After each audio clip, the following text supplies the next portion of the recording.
The year is 1663.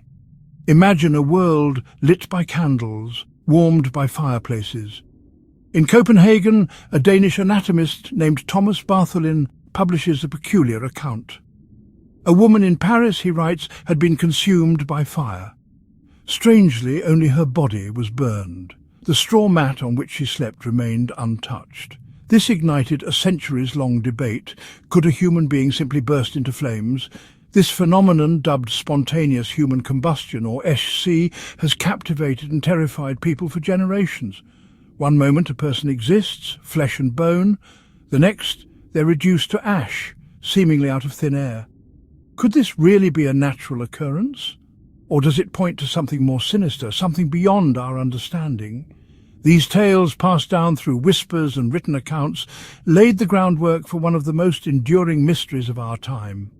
Could a human being truly become a living inferno without an external source of ignition? The quest for answers had begun. Fast forward to the 20th century. The world has embraced science and technology. Yet the enigma of SHC persists. One case that gripped the public imagination was that of Mary Reeser in 1951. Reeser, an elderly woman living in St. Petersburg, Florida, was found almost entirely reduced to ash in her apartment. The scene was baffling. While Reeser's remains were largely incinerated, only her torso and one leg were completely burned. The rest of her body, including her head and one foot, remained eerily intact. The heat from the fire was intense enough to melt metal objects nearby, yet the rest of her apartment suffered minimal damage. Another puzzling case emerged in 1980 with the death of Henry Thomas. Thomas, a 73-year-old man from West Glamorgan, Wales, was found burned to death in his armchair. His body was almost entirely consumed by fire, leaving only his skull and lower legs. The fire itself was contained to Thomas's chair, leaving the rest of his living room untouched. These inconsistencies continue to fuel speculation and debate, keeping the mystery of SHC alive. Despite variations in time, location, and individual circumstances, a pattern emerges when we examine SHC cases. The victims are often found in enclosed spaces, their bodies reduced to a pile of ash. The most intense burning is usually concentrated in the torso, while the extremities, like hands and feet, may remain relatively intact. Another commonality is the presence of a localized fire. The flames seem to consume the victim with laser-like precision, leaving nearby furniture and belongings largely untouched. These recurring themes have fueled centuries of speculation and debate. Faced with the unexplained, science seeks answers. One prevailing theory used to explain SHC is the wick effect. Imagine a candle. The wax fuels the flame, while the wick draws the molten wax upward. Proponents of the wick effect believe a similar process might occur in SHC cases. Human body fat, once liquefied by heat, can act as a flammable substance, much like candle wax. Clothing or hair can then serve as the wick, drawing the melted fat upward and fueling a slow, sustained burn. This theory helps explain the localized nature of the fire and the complete destruction of the body's core.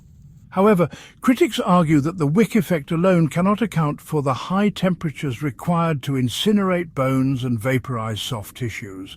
The search for a definitive answer continues. The human body, for all its complexities, is primarily composed of carbon, hydrogen, and oxygen. These elements, in various combinations, are highly combustible. This undeniable fact has led scientists to explore a range of potential internal and external triggers for SHC. One theory focuses on the role of alcohol consumption. Excessive alcohol intake can lead to a buildup of flammable substances in the body. Could this make individuals more susceptible to ignition? Others point to the potential role of static electricity. Certain fabrics, particularly synthetic materials, can generate significant static charges. Could a sudden discharge of static electricity ignite flammable materials near the body, triggering a fire? Researchers are also exploring the possibility of elevated acetone levels in the body. Acetone, a highly flammable liquid, is a byproduct of fat metabolism.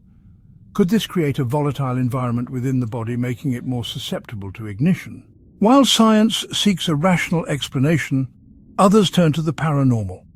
In the realm of the unexplained, SHC has become a breeding ground for supernatural theories. Some believe that SHC is the result of divine retribution, a fiery punishment for sins committed in life. Others point to the intervention of supernatural entities, such as demons or malevolent spirits who set the body ablaze with otherworldly fire. One of the most intriguing paranormal explanations involves psychokinesis, the alleged ability to influence matter with the mind. Proponents of this theory suggest that SHC victims may subconsciously generate intense heat within their own bodies, leading to self-combustion. While these paranormal theories offer a sense of intrigue, they lack empirical evidence. The human mind is naturally drawn to the unexplained. We crave answers. SHC has captivated our imagination for centuries, but is it real or just misinterpretation? Most experts believe SHC is not real.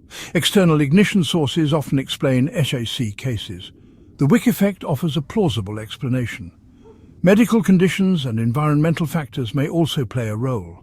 Paranormal interpretations lack scientific evidence. The universe is full of wonders, but extraordinary explanations aren't always correct. And subscribe for more.